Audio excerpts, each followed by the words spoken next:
Nous passons de plus en plus de temps en posture sédentaire, notamment avec le développement du numérique, à la maison, dans les transports et surtout au travail. Et notre santé en pâtit. Mais d'abord, qu'est-ce qu'une posture sédentaire? C'est une posture assise ou allongée, maintenue dans le temps, lors d'une activité physiquement très peu exigeante. Un employé qui travaille assis devant un écran d'ordinateur est en posture sédentaire. Attention, il ne s'agit pas seulement d'un problème lié au travail sur écran. Les postures sédentaires sont omniprésentes dans le monde professionnel. Elles concernent de nombreux métiers et activités, que ce soit dans le secteur tertiaire, l'industrie, le transport.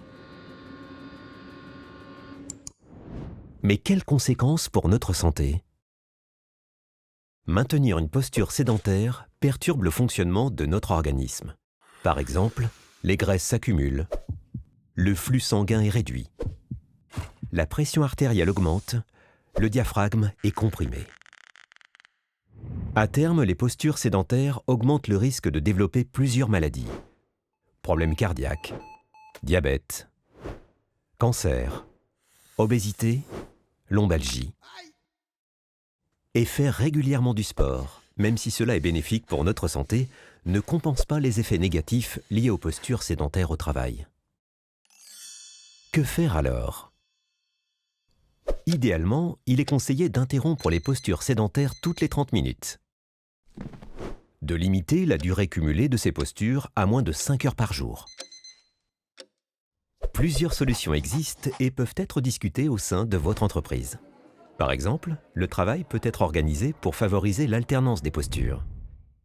Certaines tâches ponctuelles, comme les appels téléphoniques, peuvent facilement être réalisées debout.